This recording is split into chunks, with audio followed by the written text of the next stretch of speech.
Hello everyone.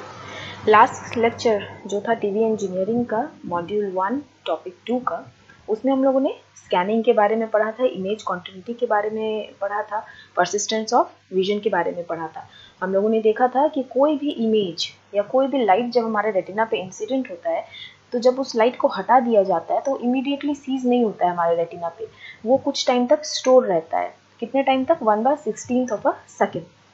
ठीक है, तो अगर कोई भी इमेज जो हम लोग देखते हैं वो 1/16 सेकेंड के लिए स्टोर रहता है, तो हम लोग क्या करते हैं कि हम लोग एक सेकेंड में 16 से ज़्यादा फ्रेम्स या 16 से ज़्यादा पिक्चर अगर दिखाते हैं तो हमारा आँख को क्या लगता है कि वो जो पिक्चर है, स्टिल फ्रेम्स जो होता है, रुका हुआ जो पिक्चर होता है, वो एक मोशन पिक्चर की तरह लगता है। ये हम लोगों ने देख लिया है लास्ट क्लास में।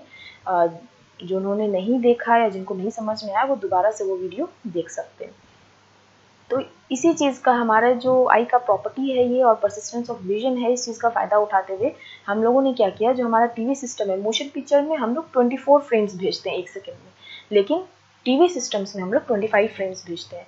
तो आज के लेक्चर से बाद हम लोग हमेशा 25 फ्रेम्स पर सेकेंड की ही बात करेंगे, because this is TV engineering subject and in TV system we use 25 frames per second. क्यों 25 यूज़ करते हैं वो भी हम लोग देखेंगे आगे। तो ये तो बात हुई। अब स्कैनिंग की जब बात होती है कि ठीक है, हमारे आँख का कैपेसिटी है कि 1/16 सेकेंड तक वो कुछ भी स्टोर कर सकता है, ठीक है, लेकिन एक पिक्चर को या 25 पिक्चर्स को कैसे स्कैन करके हम आगे भेजें? ठीक है, ऑप्टिकल इन्फॉर्मेशन तो हमारा रेटिना रीड कर लेता है, लेकिन मशीन रीड नहीं कर सकता, डिवाइस रीड नहीं कर सकता, उसको चाहिए इलेक्ट्रिकल इन्फॉर्मेशन। ठीक है, तो पिक्चर इन्फॉर्मेशन क्या है? हम लोगों ने लास्ट क्लास में देखा था, पिक्चर इन्फॉर्मेशन कुछ नहीं है, बस ब्राइट एंड डार्क एरियाज होता है, ठीक है, जो कि हमें ऑप्टिकल इन्फॉर्मेशन देता है। ओके, ये जो डिवाइड किए हैं हम लोग, बहुत सारे स्क्वायर दिख रहा है, इनको पिक्सेल्स कहते हैं या फिर पिक्चर एलिमेंट्स कहते हैं। तो यहाँ जब भी कोई पिक्चर को रीड करता है कोई भी कैमरा, तो वो क्या करता है, ऑप्टिकल नेचर उठाता है हर एक पर्टिकुलर स्क्वायर का in terms of brightness and darkness. ठीक है, अब if we want to transmit the entire frame of picture, ठीक है, we have to simultaneously transmit all those infinite pixels। ठीक है, अगर हम कोई भी एक पिक्चर फ्रेम को ट्रांसमिट करना चाहते हैं तो एक पिक्चर फ्रेम में बहुत सारे पिक्सेल्स हैं, बहुत सारे पिक्चर एलिमेंट हैं, उन सबको हमको एक साथ ट्रांसमिट करना होगा। ठीक है, अब बहुत सारे एलिमेंट को एक साथ करना है, जितने एलिमेंट्स है उतने ही चैनल्स चाहिए होंगे, तो ये इम्पॉसिबल है। ठीक है, इन्फिनाइट, अगर 1 घंटा का वीडियो है तो 1 घंटा तक सोचो कितना कितना थाउजेंड्स और मिलियंस ऑफ पिक्चर एलिमेंट्स होगा, तो उतना सारा चैनल हम लोग नहीं ला सकते हैं। ठीक है, तो वो इम्पॉसिबल है, इसीलिए हम लोग क्या किए, स्कैनिंग यूज़ किए। स्कैनिंग क्या करता है, किसी भी पिक्चर को हम लोग पहले बहुत सारे डिवीजन में डिवाइड कर दिए। स्कैनिंग क्या करता है, लेफ्ट से स्टार्ट करता है, एक इलेक्ट्रॉन बीम है वो लेफ्ट से स्कैन करते हुए राइट तक जाता है, इसको कहते हैं ट्रेस। ठीक है, राइट तक जा करके जैसे ही पेज खत्म, मतलब टीवी का जो ये फ्रेम है वो खत्म हुआ, ये वापस अपने जगह पे आता है, जिसको कहते हैं रीट्रेस। फिर ये लेफ्ट से वापस से स्टार्ट करता है ट्रेस, फिर रीट्रेस। तो ऐसे ट्रेस और रीट्रेस करते करते ये एंटायर पिक्चर फ्रेम को कवर करता है। ठीक है, एग्जैक्टली ये वैसा ही रहता है जैसे कि हम लोग नॉर्मल जो बुक पढ़ते हैं या कॉपी पढ़ते हैं, उसमें भी ऐसे ही करते हैं, लाइन बाय लाइन पढ़ते हैं और लेफ्ट टू राइट पढ़ते हैं। ठीक है, तो यहाँ पे हम लोग क्या देख रहे हैं, हॉरिजॉन्टल मोशन तो हो ही रहा है, साथ में वर्टिकली भी जो हमारा बीम है वो जा रहा है। जो स्कैनिंग करते हैं वो इलेक्ट्रॉन बीम की मदद से करते हैं, क्योंकि फाइनली हम लोगों को क्या चाहिए, जो कैमरा ट्यूब रहता है उसमें ऑप्टिकल इंफॉर्मेशन वो लेता है, लेकिन उसका आउटपुट क्या होना चाहिए, इलेक्ट्रिकल होना चाहिए, क्योंकि आगे जो भी डिवाइस रखा हुआ है हमारा टीवी ट्रांसमीटर या रिसीवर में, वो सिर्फ इलेक्ट्रिकल चीज़ समझता है। ठीक है, तो इलेक्ट्रिकल चीज़ मतलब आइदर वोल्टेज और करंट। तो ये इलेक्ट्रिकल बीम क्या करेगा, स्कैनिंग करेगा, और वो स्कैनिंग क्या देगा हमको, उस पर्टिकुलर पिक्चर एलिमेंट का जो ब्राइटनेस है उसके कॉरस्पॉन्डिंग क्या वोल्टेज है या क्या करंट है वही दिखाता है। ठीक है, तो अगर स्कैनिंग का आउटपुट देखेंगे हम लोग तो इन टर्म्स ऑफ करंट देखेंगे। अब साउटूथ वेवफॉर्म क्यों यूज करते हैं वो भी हमने लास्ट लेक्चर में बता दिया था कि ट्रेस में टाइम ज़्यादा होना चाहिए, लेकिन रीट्रेस तुरंत होना चाहिए। और नॉर्मली भी जो हम लोग पढ़ते हैं, जब बुक पढ़ते हैं तो एक लाइन पढ़ने में टाइम लगता है, लेकिन वापस दूसरे लाइन में आने में तो टाइम नहीं लगता है, तुरंत रीट्रेस हो जाता है। ठीक है, तो ऐसे कर कर के कितने लाइन होने चाहिए, तो 625 लाइन्स होने चाहिए हॉरिजॉन्टल लाइन एक फ्रेम को रीड करने में। ठीक है, तो ये सारा चीज़ हम लोगों ने लास्ट लेक्चर में देख लिया था। तो आज हम लोग हॉरिजॉन्टल स्कैनिंग और वर्टिकल स्कैनिंग के बारे में देखेंगे। हॉरिजॉन्टल स्कैनिंग क्या होगा? Scanning means scanning in both direction, horizontal में भी वर्टिकल में भी, क्योंकि हम लोग देखते हैं तभी पूरा पेज कवर हो पाएगा। ठीक है, तो स्कैनिंग में हम लोग क्या करते हैं? कॉमर्शियल मोशन पिक्चर में 24 फ्रेम्स स्कैन होता है, लेकिन जो टीवी सिस्टम है उसमें 25 फ्रेम्स स्कैन होते हैं। दैट मीन्स कि हमारे आँख की कैपेसिटी है कि वो 1/16 सेकेंड तक कोई भी इमेज को स्टोर कर सके, तो एटलीस्ट 16 पिक्चर्स पर सेकेंड हम लोगों को भेजना है, लेकिन टीवी में हम लोग 25 पिक्चर पर सेकेंड भेजते हैं, तो हमारा जो वीडियो का जो मोशन सेंसेशन रहता है वो और ज़्यादा हो जाता है। ठीक है, अब ट्रेसिंग और रीट्रेसिंग, इसमें हम लोग क्या देख रहे हैं कि ये हॉरिजॉन्टल आगे बढ़ रहा है और धीरे धीरे वर्टिकल साइड भी आ रहा है। तो इलेक्ट्रॉन बीम अपने आप तो ये हॉरिजॉन्टल आगे नहीं बढ़ेगा या वापस नहीं आएगा या नीचे नहीं आएगा, तो इसको कौन वर्टिकल और हॉरिजॉन्टल मोशन प्रोवाइड करता है? Deflection coils. हमारा जो ट्रांसमीटर होता है या जो कैमरा ट्यूब होता है उसमें 2 कॉइल लगा होता है, एक हॉरिजॉन्टल डिफ्लेक्शन कॉइल, एक vertical deflection coil. Horizontal deflection coil क्या करता है? इलेक्ट्रॉन बीम को हॉरिजॉन्टली मूव करने में मदद करता है। और वर्टिकल डिफ्लेक्शन कॉइल क्या करता है? जब इलेक्ट्रॉन बीम रिट्रेस करता है तो वर्टिकल जो कॉइल है वो इलेक्ट्रॉन बीम को डाउनवर्ड पुश करता है। ठीक है, तो हॉरिजॉन्टल कॉइल बीम को आगे बढ़ने में मदद करता है और वर्टिकल कॉइल बीम को नीचे बढ़ने में मदद करता है। तो इस तरीके से बोथ डायरेक्शन में इलेक्ट्रॉन बीम जो है मूव करते हुए पूरे फ्रेम को ट्रेस कर लेता है। और हम लोग ने कहा था कि टीवी के जो स्क्रीन होता है इसको हम लोग रास्टर कहते हैं, तो होल रास्टर गेट्स स्कैन्ड।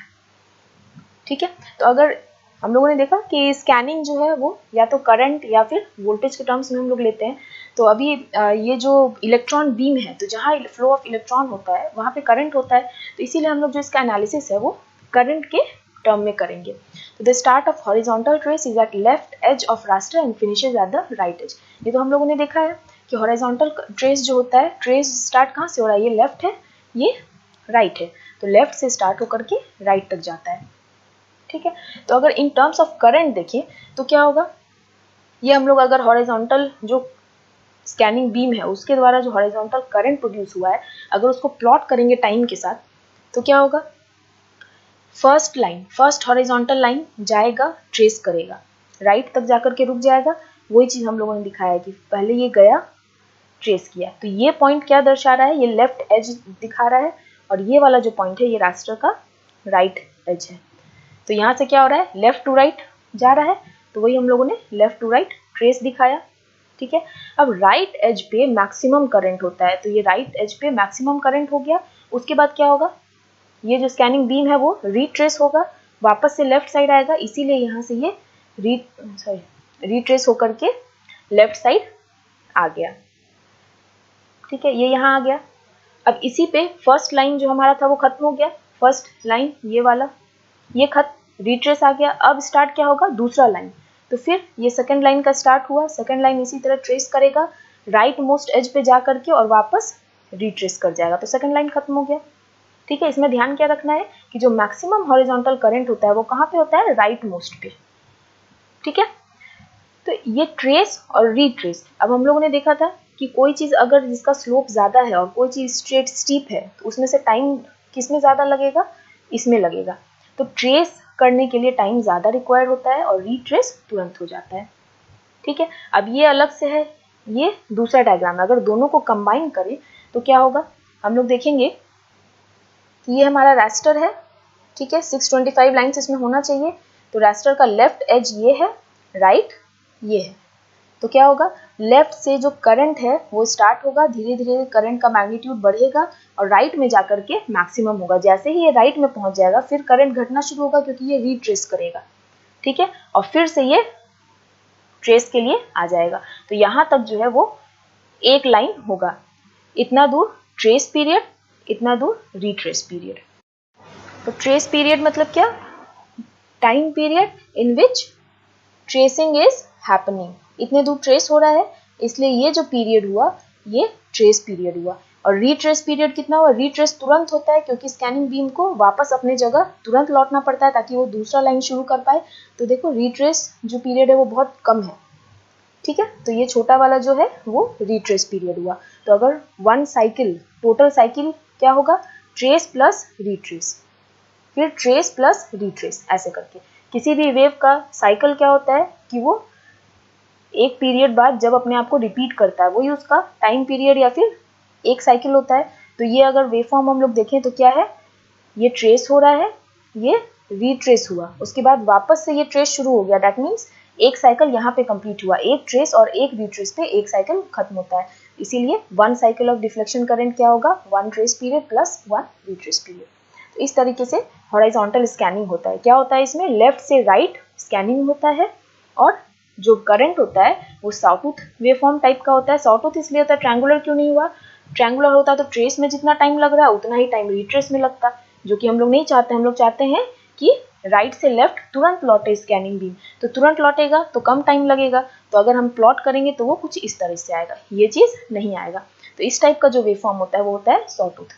तो हॉरिजॉन्टल स्कैनिंग में जो भी करंट होता है वो सॉटूथ वेवफॉर्म टाइप का होता है, और करंट मैक्सिमम किधर होता है, राइट एज में। ठीक है, तो ये अलग अलग था। अगर सेम चीज़ को ये करंट और रास्टर दोनों को एक में मिला ले तो ये मेरा रास्टर स्क्रीन है, और ये स्क्रीन के कॉरेस्पॉन्डिंग ये दिखाया गया कि अगर स्क्रीन का ये लेफ्ट है तो स्क्रीन के राइट साइड में मैक्सिमम करंट जाएगा। ठीक है, ये करंट प्लॉट किया हुआ, ऐसा नहीं है कि ये बीम है ऐसे जा रहा है। ठीक है, बीम तो ऐसे ऐसे ही जा रहा है, ठीक है, लेकिन ये करंट दिखा रहा है कि करंट मैक्सिमम है यहाँ पे। ठीक है, नेक्स्ट हम लोग चलते हैं वर्टिकल स्कैनिंग में।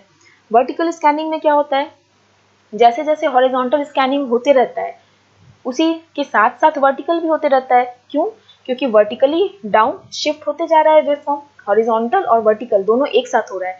लेकिन जब नीचे लास्ट पे पहुंचता है, जब हमारा हॉरिजॉन्टल बीम, मान लो ये 625 लाइन है, तो एक फ्रेम में तो 625 ये फर्स्ट लाइन है, ऐसे ऐसे करके 625 हॉरिजॉन्टल लाइन आएगा। अब ये जो 625 लाइन है ट्रेस का, ये ट्रेस इधर हुआ। ठीक है, अब इसको रीट्रेस, हॉरिजॉन्टल रीट्रेस, ये वापस इधर आ जाएगा। ठीक है, अब वापस से इसको ट्रेस करना है तो इसको नीचे से ऊपर जाना होगा ना वापस। ठीक है, ये अभी तक तो क्या था कि अगर ऊपर से चल रहा था तो ये रीट्रेस हुआ, इसको जगह था, ये नीचे आते गया आते गया आते गया। लेकिन लास्ट लाइन में क्या होगा कि जब हॉरिजॉन्टल रीट्रेस होगा उसके बाद हमको वर्टिकल रीट्रेस भी करना होगा। मतलब ये बीम को अब यहाँ से उठा करके वापस से टॉप पे ले जाना होगा सेकेंड फ्रेम के लिए। ठीक है, ये एक फ्रेम स्कैन हो गया, एक फ्रेम स्कैन हो गया, हॉरिजॉन्टल रिट्रेस हो गया, मतलब इस पॉइंट पे वापस आ गया। अब इस पॉइंट के बाद इसको नेक्स्ट पिक्चर के टॉप पे जाना है। तो ये वाला जो पाथ है ये कैसे जाता है बीम, तो इस तरीके से। जब यहाँ पे हॉरिजॉन्टल रिट्रेस हो जाता है तो वर्टिकल रिट्रेस कैसे होता है, इस तरीके से। ठीक है, कितने लाइंस लगे, 1 2 3 4 5 6 लाइंस लगा ऊपर जाने में। तो वर्टिकल रिट्रेस होकर के अब ये यहाँ आ गया। अब वापस से उसी तरह हॉरिजॉन्टल ट्रेस और horizontal retrace, horizontal trace, horizontal retrace, फिर हॉरिजॉन्टल ट्रेस, हॉरिजॉन्टल रिट्रेस। अब फिर क्या होगा, हॉरिजॉन्टल ट्रेस और फिर ये हॉरिजॉन्टल रिट्रेस होगा, और फिर थर्ड पिक्चर स्कैन करने के लिए फिर से वर्टिकल रिट्रेस होगा। ठीक है, तो हॉरिजॉन्टल रिट्रेस और वर्टिकल रिट्रेस में क्या अंतर हुआ, हॉरिजॉन्टल रिट्रेस सिर्फ एक लाइन का रहता था, लेकिन वर्टिकल रिट्रेस क्या होगा, हॉरिजॉन्टल रिट्रेस राइट से लेफ्ट होता है, लेकिन वर्टिकल रिट्रेस क्या हो जाएगा, बॉटम से टॉप, और उसमें ज्यादा नंबर ऑफ लाइंस लगता है। तो ज्यादा नंबर ऑफ लाइन है तो वर्टिकल रिट्रेस में टाइम भी ज्यादा लगेगा। हॉरिजॉन्टल रिट्रेस तुरंत हो जाता था क्योंकि ये तुरंत एक लाइन में यहाँ पहुंच जाता था, लेकिन वर्टिकल रिट्रेस में क्या है, ऐसे ऐसे इधर से, मतलब 6 लाइन करके तब ये अपने टॉप पे पहुंचेगा। तो इसका मतलब वर्टिकल रिट्रेस का जो टाइम है वो ज्यादा होगा हॉरिजॉन्टल रिट्रेस से। ठीक है, यहाँ तक समझ में आया। अब यहाँ क्या लिखा है, the sawtooth current in the vertical deflection coil moves the electron beam from top to bottom of the raster at a uniform speed while the electron beam is deflected horizontally। वही बात है कि वर्टिकल और deflection, vertical और horizontal coil है, horizontal जो scanning है वो होते रहता है, साथ ही साथ वर्टिकल डिफ्लेक्शन कॉइल जो है वो इलेक्ट्रॉन बीम को डाउनवर्ड डिफ्लेक्ट करते रहता है। ठीक है, thus the beam produces complete horizontal lines one below the other while moving from top to bottom। मतलब बीम हॉरिजॉन्टल लाइंस कंप्लीट करते जाता है, साथ ही साथ वो टॉप से बॉटम मूव करता है। ठीक है, अब जिस तरह से हम लोग हॉरिजॉन्टल स्कैनिंग का करंट देखे उसी तरह वर्टिकल का भी करंट देख सकते हैं। वर्टिकल में क्या होगा, टॉप से स्टार्ट करेंगे क्योंकि हमारा स्कैनिंग टॉप से हो रहा है, तो वर्टिकल स्कैनिंग क्या होगा, टॉप टू बॉटम होगा। तो टॉप में क्या होगा, करंट कम होगा। ठीक है, जैसे जैसे हम लोग टॉप टू बॉटम बढ़ते जाएंगे, मैक्सिमम जो करंट रहेगा वो बॉटम पे रहेगा, मतलब यहाँ पे। ठीक है, यहाँ पे मैक्सिमम वर्टिकल करंट।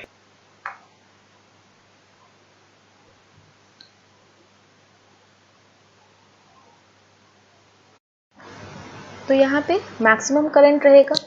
ठीक है, अब मैक्सिमम करंट बॉटम पे हम आ गए हैं, लेकिन नेक्स्ट फ्रेम के लिए क्या होगा, हमको वापस से टॉप पे जाना होगा। तो अब रिट्रेस होगा। रिट्रेस मतलब लौटना।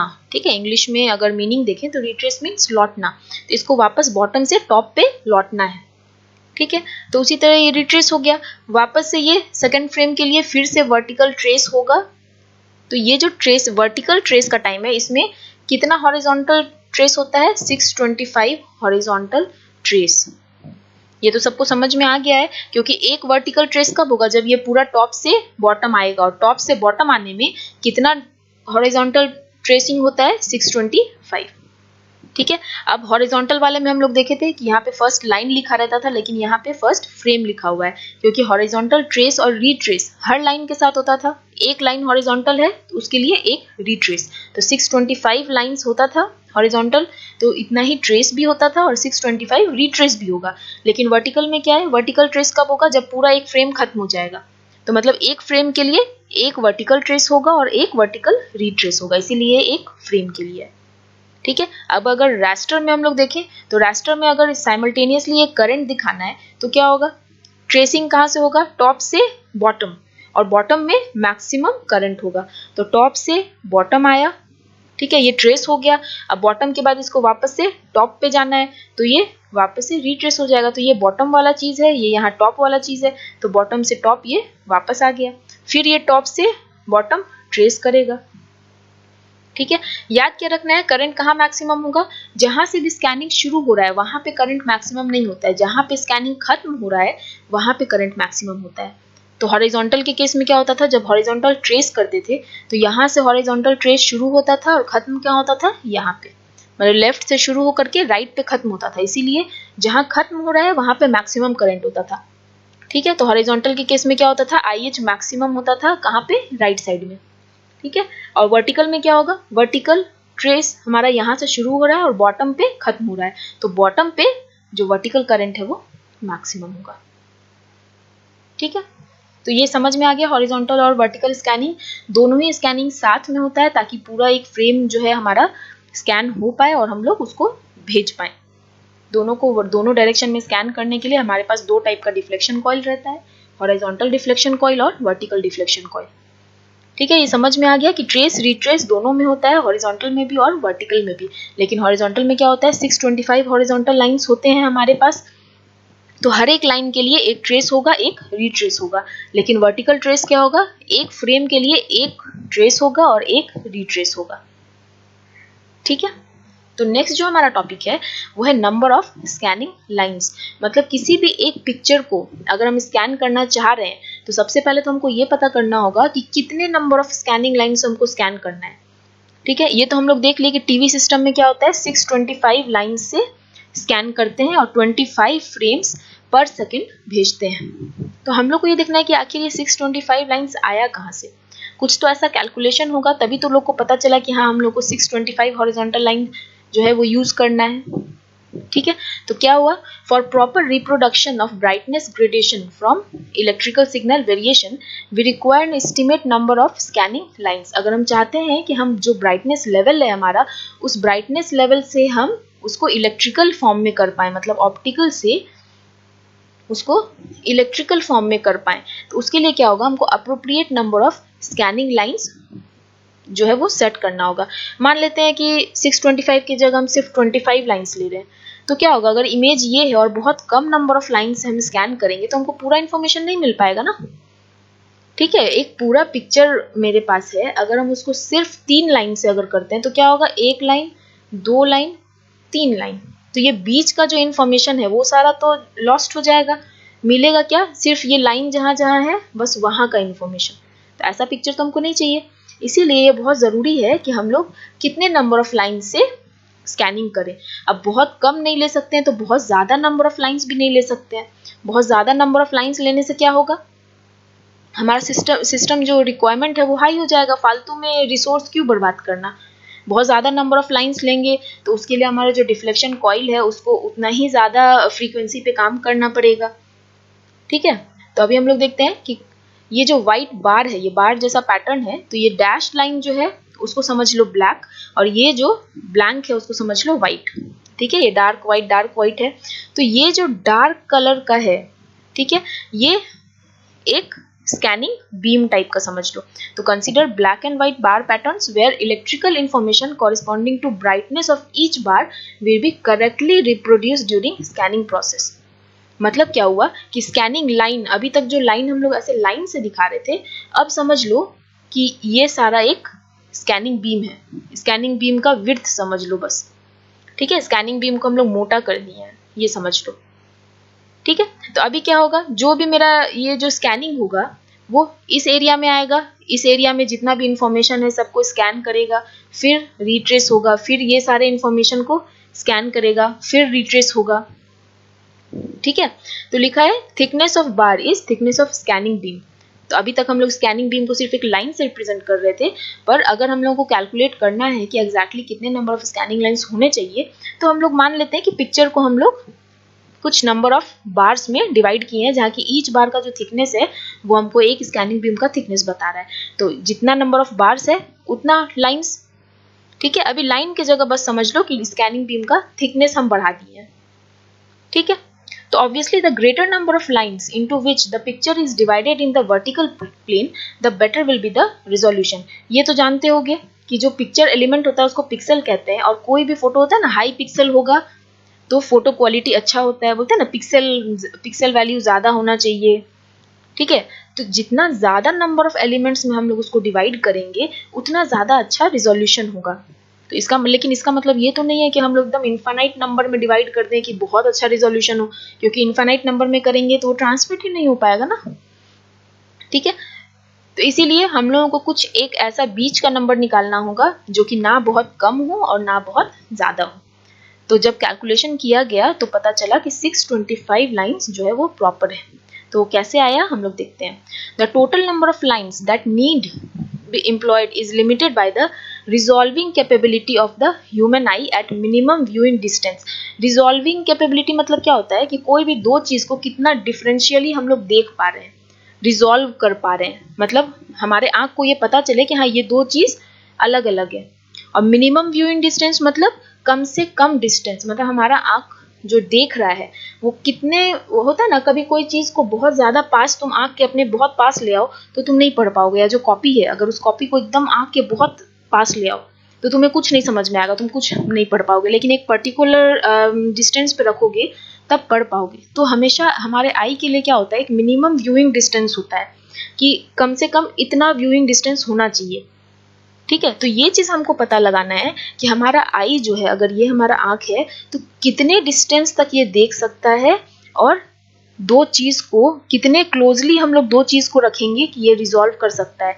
जैसे ये चीज़ तुम लोग देख सकते हो कि अगर कोई तुम लोग के पास जैसे मान लो किसी के पास चेक शर्ट है या फिर स्ट्राइप्ड ऐसे स्ट्राइप्ड शर्ट है, ठीक है, ब्लैक वाइट या कोई भी दो कलर का स्ट्राइप्ड शर्ट है, उसमें क्या होगा, कभी कभी तुम देखोगे कि पता नहीं चलेगा कि एग्जैक्टली ब्लैक ये है फिर वाइट है फिर ब्लैक है फिर वाइट है, दोनों जो ब्लैक एंड वाइट है वो एकदम मिक्स टाइप का लगेगा। ठीक है, तो वो क्या होता है कि इस तरीके से इतना ज़्यादा क्लोजली स्पेस्ड होता है कि हमारा आई रिजॉल्व नहीं कर पाता है कि अच्छा ये पर्टिकुलर बाउंड्री जो है वो वाइट का है और ये पर्टिकुलर बाउंड्री ब्लैक का है।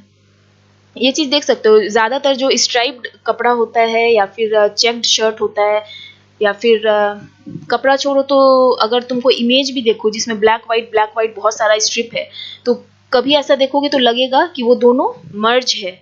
ठीक है, कभी ब्लैक वाइट हो रहा है कभी वाइट ब्लैक हो रहा है, क्योंकि हमारा आई रिजॉल्व नहीं कर पाता है उन दोनों चीज़ को। तो हम लोग को ये देखना है कि कोई भी जो दो चीज़ है उसको कितना क्लोजली स्पेस्ड रखें, कितना डिस्टेंस पे रखें कि हमारा आई जो है उसको रिजॉल्व कर पाए कि हाँ ये कोई डिस्टिंक्ट एलिमेंट है, ये डिस्टिंक्ट एलिमेंट है। ठीक है, और ये वाला जो डिस्टेंस है ये भी हम लोग को फाइंड आउट करना है, कितना मिनिमम डिस्टेंस पे रहना चाहिए। तो अभी ये जो दो ऑब्जेक्ट है वो अभी इस टीवी इंजीनियरिंग सब्जेक्ट में हम लोग ये दो ऑब्जेक्ट को क्या ले रहे हैं, दो लाइन, ठीक है, मतलब दो स्कैनिंग लाइन जो है वो उसको कितने दूरी पे रहना चाहिए। अगर ये जो दो बार है, मान लो ये डार्क बार है, ये डार्क बार है, अगर इन दोनों के बीच में इतना भी व्हाइट स्पेस है, अगर मान लो ये व्हाइट स्पेस को हम बहुत कम कर देंगे तो क्या होगा, हम डिस्टिंग्विश नहीं कर पाएंगे कि अच्छा ये दो ब्लैक बार है या फिर दोनों एक ही है, ठीक है। तो ये चीज हम लोग नेक्स्ट देखते हैं, क्रिटिकल व्यूइंग डिस्टेंस। तो critical viewing distance of human आई, मतलब हमारा जो आई है, ह्यूमन आई है, वो मिनिमम कितने डिस्टेंस पे कोई भी दो चीज को रिजॉल्व कर सकता है, उसको कहते हैं क्रिटिकल डिस्टेंस। जैसे इस डायग्राम में ये जो डी है ये है क्रिटिकल डिस्टेंस। तो ये चीज देखा गया कि अगर हमारा जो टीवी रास्टर है उसका हाइट h है, जैसे बोलते हैं ना W/h, टीवी का जो ये विड्थ होता है उसको W बोलते हैं और ये होता है h।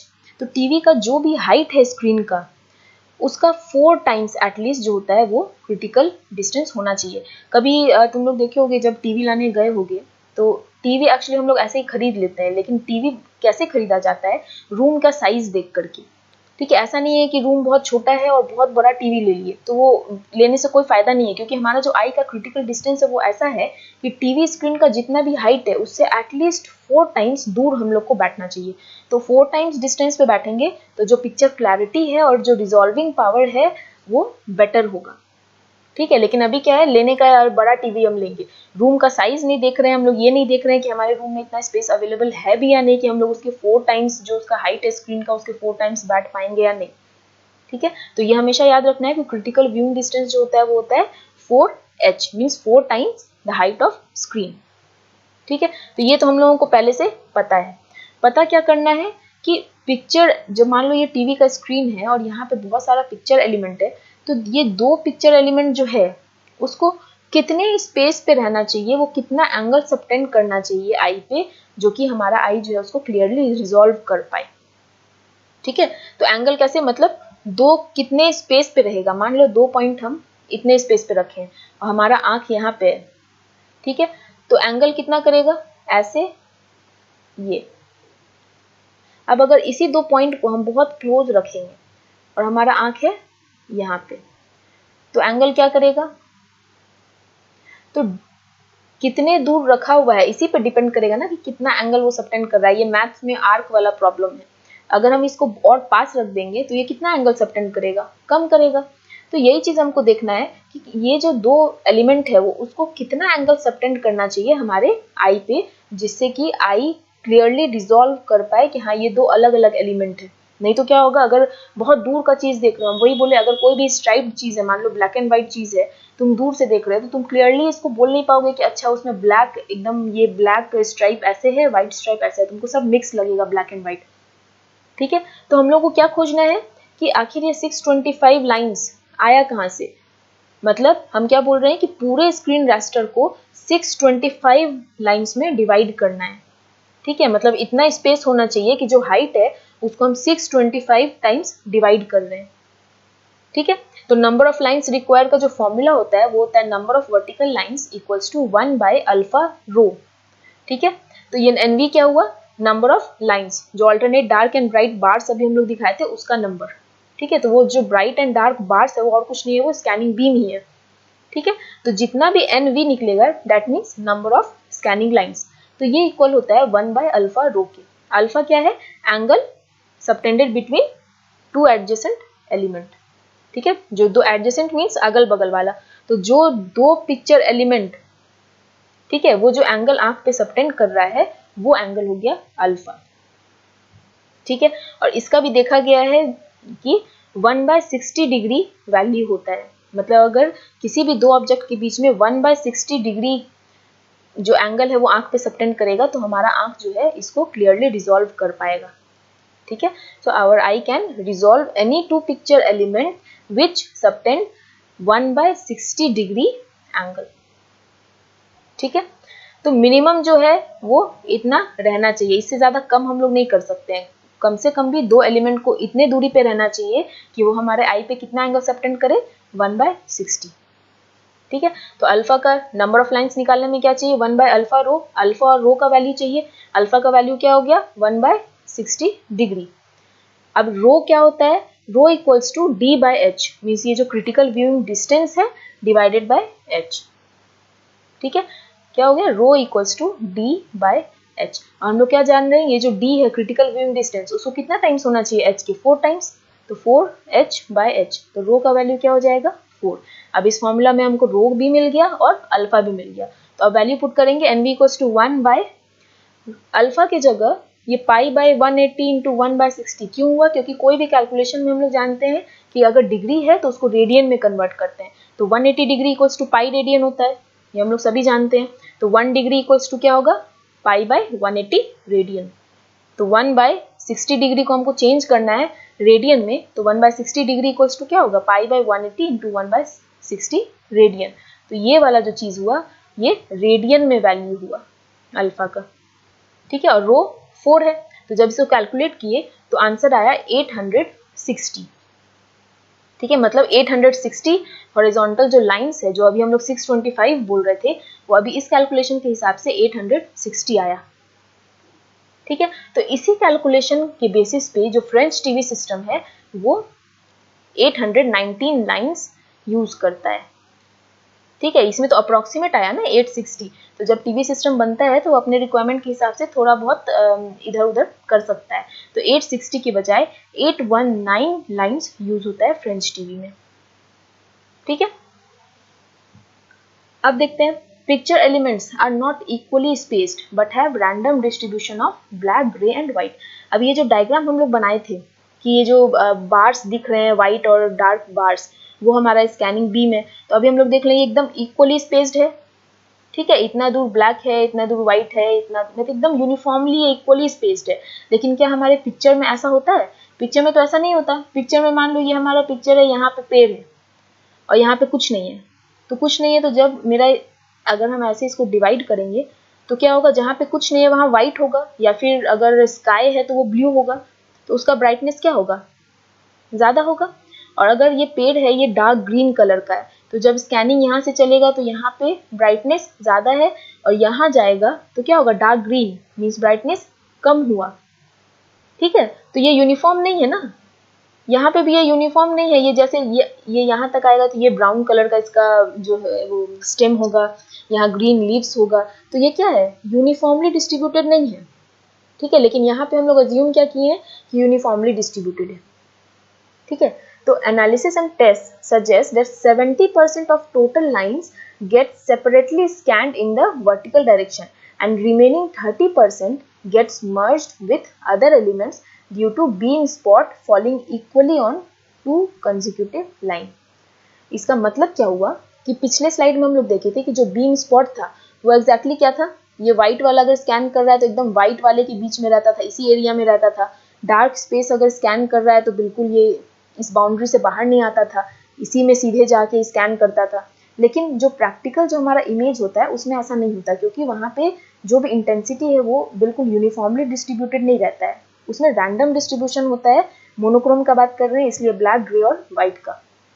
ठीक है, तो रैंडमली डिस्ट्रीब्यूटेड में कभी कभी क्या होता है कि ठीक है इसको डिस्टिंक्टली भी ये करता है, लेकिन कभी कभी ये जैसे ये जो स्पॉट है ये क्या है, आधा व्हाइट वाले एरिया में, आधा डार्क वाले एरिया में। तो इसका मतलब क्या हुआ, ये दो पिक्चर एलिमेंट को मर्ज कर दिया, ये वाला बीम स्पॉट, मतलब यहाँ जो चीज स्कैन होगा वो थोड़ा सा इस पार्ट का है, थोड़ा सा इस पार्ट का है। तो यही चीज बोला गया है कि जितना भी लाइंस है, अभी हम लोग देखिए 860 लाइंस जो हम लोग देखिए, 860 लाइंस में सिर्फ 70% लाइंस होता है जो कि सेपरेटली इंडिविजुअली स्कैन्ड होता है, बाकी 30% ऑफ लाइन जो होता है वो मर्ज हो जाता है, क्योंकि जो बीम स्पॉट है जहाँ स्कैनिंग जो बीम है हमारा वो ऐसे होता है कि वो दो बार्स के बीच में इक्वली फॉल हो जाता है। ठीक है, तो 860 लाइंस में सिर्फ 70 ही लाइंस है जो कि सेपरेटली स्कैन हुआ, तो इसीलिए इफेक्टिव नंबर ऑफ लाइंस क्या हो जाएगा हमारा, हम लोग सिर्फ 70% लेंगे, 30% तो मर्ज हो गया तो उसको हटा देंगे हम लोग। ठीक है, तो दस the effective number of lines distinctly resolve, distinctly means separately. ठीक है, तो वो इफेक्टिव नंबर को हम लोग एनआर से रिप्रेजेंट करेंगे, तो एनआर इक्वल्स टू क्या होगा, जितना नंबर ऑफ लाइंस था वर्टिकल एनवी जो कि क्या था ये वैल्यू 860 इंटू के को हम लोग बोलते हैं रिजोल्यूशन फैक्टर या फिर केल्स फैक्टर। ठीक है, तो इंटू के, अब के क्या है, यही है कि 70% लाइन है, इसलिए k का वैल्यू हम लोग लेते हैं 0.65 to 0.75%। 70% है, ठीक है। 5% इधर से हम लोग ले लेते हैं कि चलो 5% कम ले लेते हैं और 5% ज़्यादा ले लेते हैं। तो अगर हम लोगों को एक अप्रॉक्स एवरेज वैल्यू चाहिए तो instead of 70% we take some range, that means 65% to 75%। तो अभी हम क्या बोल रहे हैं कि let's say 65 to 75% of total lines gets separately scanned, ठीक है। रिमेनिंग लाइन्स गॉट मर्ज्ड, ठीक है। तो अब ये परसेंट में है, अगर इसको हम परसेंटेज हटा दें तो क्या होगा 0.65 और 0.75, ठीक है। तो NV का 0.65 to 0.75 वो हो जाएगा 65% या फिर 75%। तो फॉर्मूला क्या बना कि number of effective lines equals to number of vertical lines into resolution factor, और ये रेजोल्यूशन फैक्टर का जो रेंज होगा वो क्या होगा 0.65 से 0.75 तक, ठीक है। अब अगर हम लोग ये 70% को लेते हैं तो k इक्वल्स टू क्या हो जाएगा 0.7।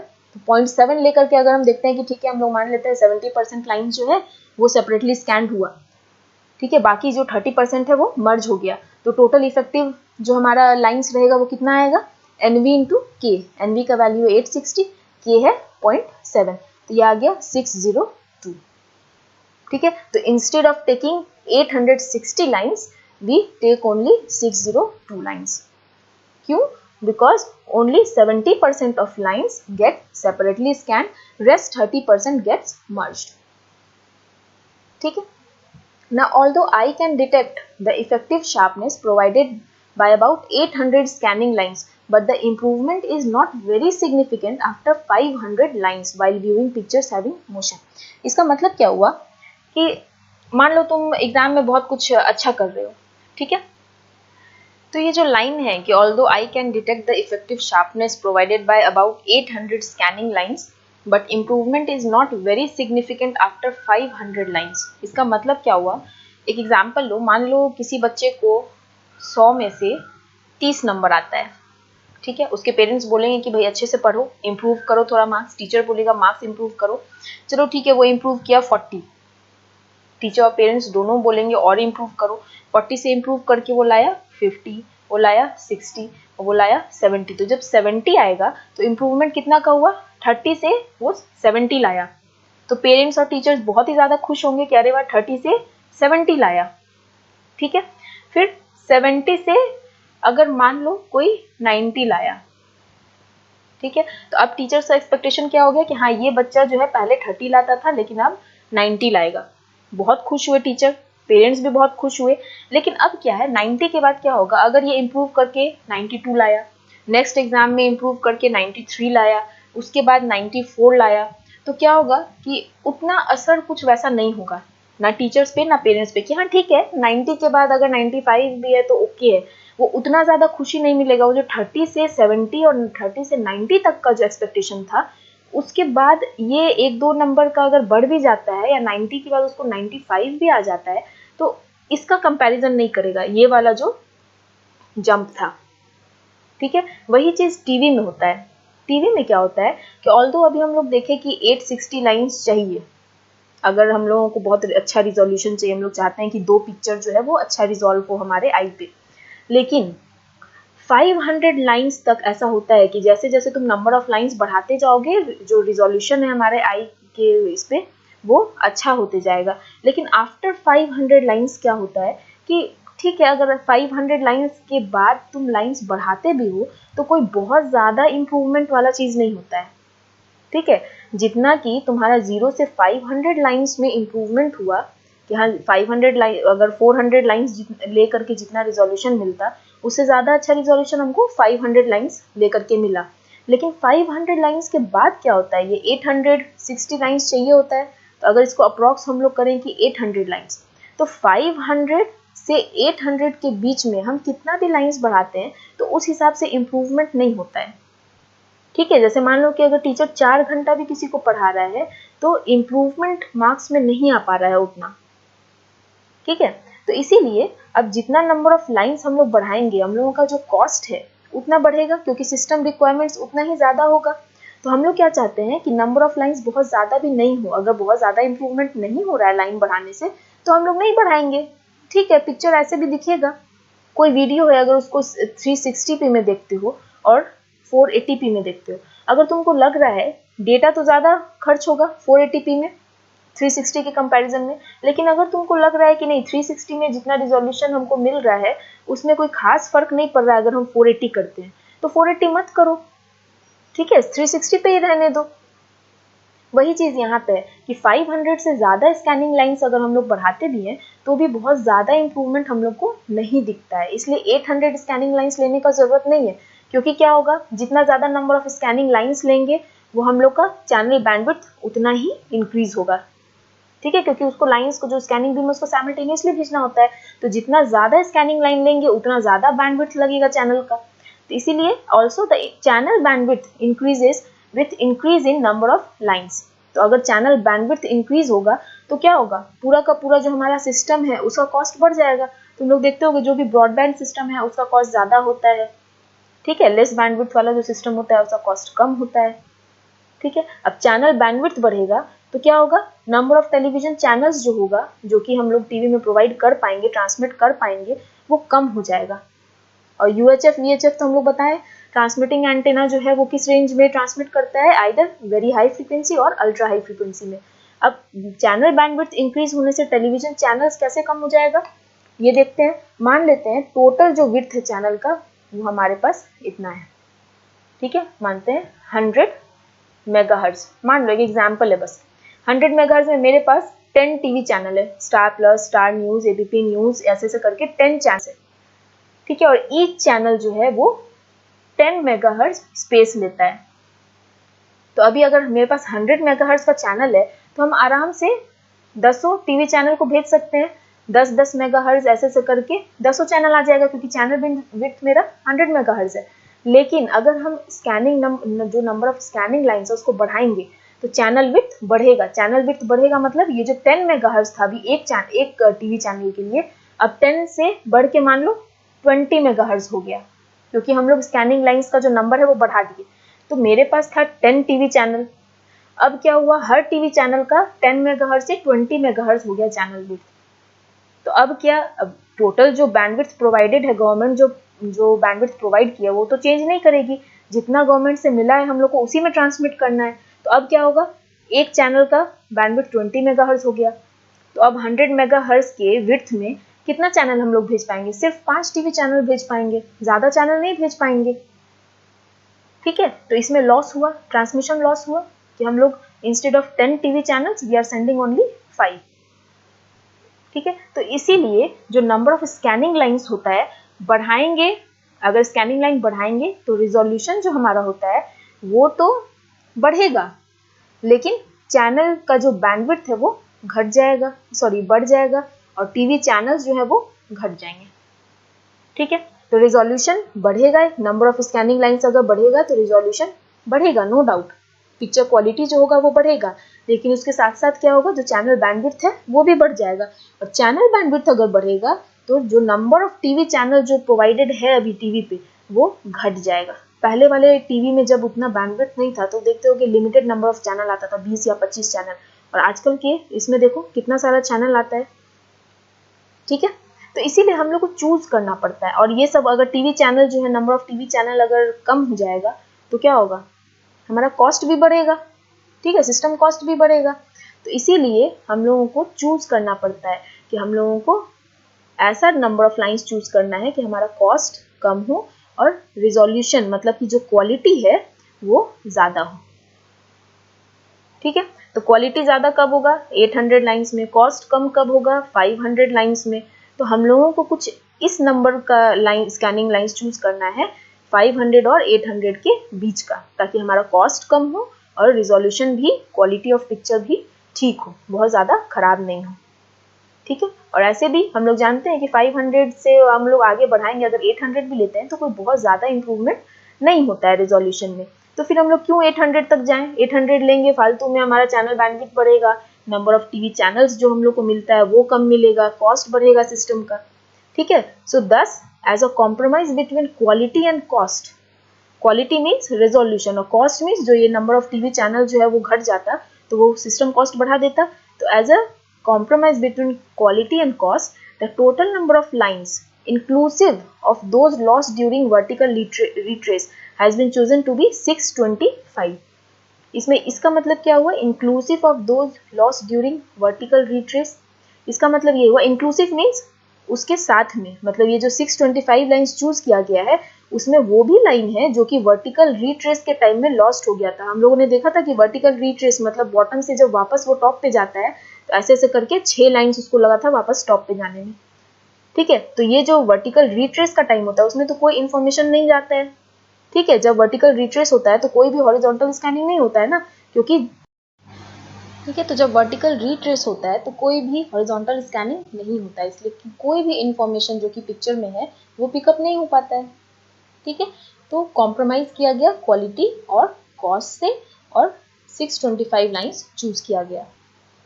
ठीक है, तो हम लोगों ने क्या देखा, 860 लाइन्स था, उसमें जो रिजोल्यूशन फैक्टर था उसको मिला करके हमारे पास आया 602 लाइन्स। ठीक है, और कॉम्प्रोमाइज यहाँ पे हम क्या देखें कि 500 से 800 के बीच में इम्प्रूवमेंट कोई खास नहीं होता है, तो इसीलिए हम लोग ये 602 जो 600 समथिंग लाइन्स है उसी को चूज किए। और 602 से 625 क्यों यूज किए, इसलिए यूज किए क्योंकि 25 फ्रेम्स पर सेकेंड हम लोग यूज कर रहे हैं, तो 602 मल्टीपल नहीं है 25 का, तो कैलकुलेशन थोड़ा सा कॉम्प्लिकेटेड हो जाता। तो कैलकुलेशन हमारा सिंपल रहे इसलिए हम लोग जो नंबर ऑफ लाइन्स लिए वो 25 के मल्टीपल में लिए। ठीक है, तो 25 का मल्टीपल में ये 625 है, इसीलिए 625B मोनोक्रोम टीवी सिस्टम में हमारे यहाँ जो इंडिया में यूज होता है वो 625 लाइन्स का होता है। और अमेरिकन सिस्टम में क्या होता है, 525 लाइन्स यूज किया जाता है, क्योंकि वहाँ का जो स्कैनिंग रेट है वो थोड़ा सा हाई है। हाई क्यों है, हमारे यहाँ जो पावर सप्लाई का फ्रीक्वेंसी है वो है 50 हर्ट्ज, लेकिन अमेरिका में क्या है 60 हर्ट्ज। तो 60 हर्ट्ज मीन्स एक सेकेंड में 60 साइकिल, 50 हर्ट्ज मीन्स एक सेकेंड में 50 साइकिल, तो जो भी कॉइल यूज होगा उसका स्कैनिंग रेट ज़्यादा होगा, 60 होगा। ठीक है, इसीलिए यहाँ पे स्कैनिंग रेट ज़्यादा है, इसलिए कम लाइन से भी काम चल जाता है। ठीक है, यहाँ तक क्लियर है। अब हम लोग देखते हैं फ्लिकर। फ्लिकर क्या होता है, हम लोग ये देखें जो इल्यूजन हम लोग को चाहिए कंटिन्यूटी का, मतलब जो भ्रम चाहिए हम लोग को कि हाँ पिक्चर दिखा करके भी हम लोग को लगेगा कि चीज़ मोशन में है, उसके लिए क्या चाहिए, हम लोगों को एक सेकंड में 25 फ्रेम्स हम लोग टीवी सिस्टम में भेजते हैं।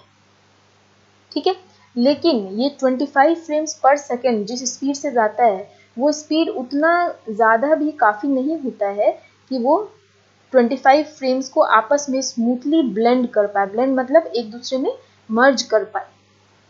ठीक है, तो ये लिखा है although the rate of 24 picture per second in motion picture and that of scanning 25 frames per second in TV picture is enough to cause an illusion of continuity. मतलब इतना फ्रेम्स पर सेकेंड अगर हम लोग लेते हैं तो continuity का illusion तो हो जाता है, लेकिन they are not rapid enough, rapid means fast, they are not rapid enough to allow the brightness of one picture to blend smoothly into the next। मतलब एक पिक्चर का जो ब्राइटनेस है वो दूसरे फ्रेम जो है या दूसरा पिक्चर जो है उसमें स्मूथली ब्लेंड नहीं हो पाता है। किस टाइम में, when the screen is blanked between two successive frame। ठीक है, तो स्क्रीन ब्लैंक कब रहता है, जैसे हम लोग को 25 फ्रेम्स भेजना है, 1 2 3 4 ऐसे ऐसे करके 25 फ्रेम्स पर सेकंड भेजना है एक सेकंड में, तो स्कैनिंग क्या होगा, पहले फर्स्ट फ्रेम का स्कैनिंग होगा, फिर दूसरे फ्रेम का स्कैनिंग होगा, ऐसे करके 25 फ्रेम्स का स्कैनिंग होगा। तो एक फ्रेम का जब स्कैनिंग हुआ तो वर्टिकल ट्रेस कहाँ आ जाएगा, यहाँ आ जाएगा टॉप से बॉटम, एक फ्रेम का पूरा स्कैनिंग खत्म। एक फ्रेम के बाद क्या होगा, ये वर्टिकल रीट्रेस होगा जो कि यहाँ पे है। After completion of first frame now vertical retrace will happen. तो वर्टिकल रीट्रेस के टाइम में क्या होता है कि कोई भी इंफॉर्मेशन पिकअप नहीं होता है, कुछ स्कैनिंग नहीं होता है, क्योंकि इस टाइम क्या होता है हम लोग वर्टिकल रीट्रेस की तरफ जाते हैं। ठीक है, मान लो तुम कोई बुक पढ़ रहे हो, एक बुक का तुम एक पेज खत्म कर लिए, अब क्या होगा, वापस से दूसरे पेज पे जाना है तो तुम पेज पलटोगे, तो जितना टाइम में तुम एक पेज पलटते हो क्या उतने टाइम में तुम कुछ पढ़ लेते हो, नहीं पढ़ते हो, उतने टाइम में तो ब्लैंक रहता है, कुछ भी नहीं पढ़ते हो तुम। तो वही चीज़ यहाँ पे है कि जब भी एक फ्रेम का हॉरिजॉन्टल स्कैनिंग ऐसे ऐसे करके खत्म हो जाता है, वर्टिकल ट्रेस एकदम एंड पे आ जाता है, फिर वापस से जब वर्टिकल रीट्रेस होता है मतलब कि इसमें आते हैं, तो वर्टिकल रीट्रेस के टाइम में कोई भी इंफॉर्मेशन स्कैन नहीं होता है, तो मतलब कि जो हम उस टाइम जो हमारा स्क्रीन रहता है वो ब्लैंक हो जाता है। टीवी स्क्रीन, क्योंकि कुछ स्कैन हो ही नहीं रहा है तो स्क्रीन पे कुछ आएगा नहीं, वो ब्लैक टाइप का बिल्कुल डार्क पिक्चर आएगा स्क्रीन पे। तो मतलब क्या हुआ, एक फ्रेम स्कैन हुआ फिर डार्क पिक्चर आएगा, मतलब जितना देर वर्टिकल रिट्रेस में लगेगा। फिर वर्टिकल रिट्रेस हो गया, स्कैनिंग भी वापस से टॉप पे आ गया, तो फिर ये सेकंड फ्रेम को स्कैन करेगा। सेकंड फ्रेम स्कैन करने के बाद फिर क्या होगा, स्कैन करते करते बॉटम पे आएगा, फिर वापस से वर्टिकल रिट्रेस होगा, तो सेकंड फ्रेम के बाद वापस से एक डार्क स्क्रीन आएगा। ठीक है, तो यही चीज कहा गया है कि जब हम लोग 25 फ्रेम्स पर सेकंड लेते हैं तो ये जो पिक्चर फ्रेम है, ठीक है, ये तो ब्राइट रहेगा क्योंकि इसमें इंफॉर्मेशन है, तो bright dark bright dark bright dark ये जो है स्मूथली ब्लेंड नहीं हो पाता है। तो जब हम लोग एक सेकंड में 25 फ्रेम्स देखते हैं तो हम लोग को ये पता चलता है कि हाँ कुछ ऑल्टरनेट ब्राइट डार्क पिक्चर आ रहा है स्क्रीन में। ठीक है, उसी चीज को हम लोग कहते हैं फ्लिकर। ठीक है, तो क्या होगा, if the scanning rate of picture is low, अगर हम लो स्कैनिंग रेट से पिक्चर को स्कैन कर रहे हैं तो the time taken to move one frame to another frame will be high. अगर हमारा जो स्कैनिंग रेट है वो बहुत ज़्यादा हाई नहीं है तो क्या होगा, एक फ्रेम से दूसरे फ्रेम जाने में थोड़ा टाइम लगेगा। तो वो कौन सा टाइम लगता है, वर्टिकल रिट्रेस। यहाँ पे क्या है, एक फ्रेम से दूसरे फ्रेम जाने में कितना टाइम लगता है, वो किसके इक्वल होगा, वर्टिकल रिट्रेस टाइम के इक्वल होगा। ठीक है, तो अगर स्कैनिंग रेट हमारा कम है तो वर्टिकल रिट्रेस टाइम क्या होगा, ज़्यादा होगा। स्कैनिंग रेट मीन्स स्पीड, तो अगर स्पीड स्कैनिंग का कम है तो क्या होगा, इसको वापस बॉटम से टॉप जाने में ज़्यादा टाइम लगेगा क्योंकि स्पीड कम है। तो इसी वर्टिकल रिट्रेस टाइम के कारण क्या होता है कि एक ब्लैंक स्क्रीन आ जाता है। ठीक है, तो उसी को फ्लिकर कहते हैं। तो this results in alternate bright and dark picture in the screen, this is called flicker. मतलब 25 फ्रेम्स पर सेकेंड हम लोगों को इल्यूजन ऑफ कॉन्टिन्यूटी तो देता है लेकिन फ्लिकर भी देता है। ठीक है, 25 फ्रेम्स इतना ज़्यादा इनफ नहीं है कि वो फ्लिकर को हटा पाए। तो to avoid flicker the scanning rate of picture should be increased, that is 50 frames per second. अब इस फ्लिकर को हटाने के लिए हम लोग को क्या करना पड़ता है कि हमारा जो स्कैनिंग रेट है, स्कैनिंग स्पीड है, अभी क्या था 25 फ्रेम्स पर सेकेंड था, लेकिन उसको हम लोग 50 फ्रेम्स पर सेकेंड करते हैं। ठीक है, अगर स्कैनिंग रेट बढ़ाएंगे तो क्या होगा, जो भी वर्टिकल रिट्रेस में टाइम था वो अब कम लगेगा। पहले एक सेकेंड में 25 फ्रेम्स वो स्कैन करता था। ठीक है, अब क्या होगा, एक सेकेंड में 50 फ्रेम्स स्कैन करेगा, तो स्कैनिंग स्पीड बहुत जल्दी हुआ तो वर्टिकल रिट्रेस भी जल्दी होगा। ठीक है, तो इसीलिए to avoid flicker we implement interlaced scanning. Interlaced scanning का मेन यूज या ये कॉन्सेप्ट इसीलिए आया ताकि हम लोग ये फ्लिकर को अवॉइड कर सकें। तो समरी क्या हुआ कि 25 फ्रेम्स पर सेकेंड जो होता है वो इल्यूजन ऑफ कॉन्टिन्यूटी तो देता है, लेकिन वो उतना एनफ नहीं होता है कि वो एक फ्रेम के ब्राइटनेस को दूसरे फ्रेम के ब्राइटनेस से मर्ज कर सके या स्मूथली ब्लेंड कर सके, क्योंकि बीच में ये वर्टिकल रिट्रेस जो होता है हर फ्रेम के बाद, उसके कारण एक ब्लैंक स्क्रीन आ जाता है। ठीक है, दो फ्रेम के बीच में एक ब्लैंक स्क्रीन आता है जो कि डार्क स्क्रीन की तरह दिखता है। तो ये 25 फ्रेम है तो 25 डार्क और 25 ब्राइट और डार्क पिक्चर जो है वो अल्टरनेटली हम लोग को दिखता है, आई को विजिबल हो जाता है वो, उसको कहते हैं फ्लिकर। फ्लिकर हटाने के लिए हम लोग क्या करते हैं, 25 फ्रेम्स पर सेकेंड से अपना जो स्कैनिंग रेट है उसको 50 फ्रेम्स पर सेकेंड करते हैं। ठीक है, और वो चीज़ हम लोग इंटरलेस्ड स्कैनिंग के थ्रू करते हैं। तो जो नॉर्मल स्कैनिंग प्रोसेस है वो से फ्लिकर का प्रॉब्लम है, फ्लिकर को हटाने के लिए हम लोग इंटरलेस्ड स्कैनिंग करते हैं। तो नेक्स्ट लेक्चर में हम लोग इंटरलेस्ड स्कैनिंग के बारे में पढ़ेंगे। Thank you.